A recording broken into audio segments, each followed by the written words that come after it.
మనము ఎన్నో కవిత్వాలు చూస్తాం. తల్లి ప్రేమను గూర్చి కవిత్వాలు రాస్తారు, అవునా కదా? తండ్రి ప్రేమను గూర్చి కవిత్వాలు రాస్తారు.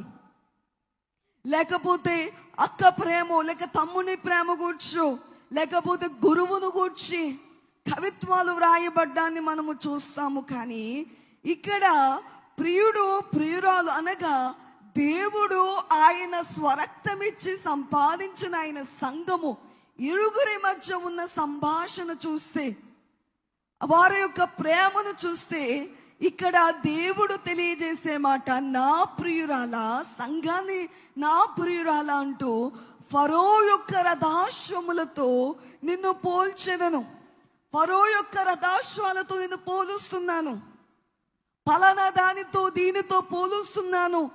ఇప్పుడు ఎవరినన్నా ఏమంటారు, ఒక కుమార్తెను చూచి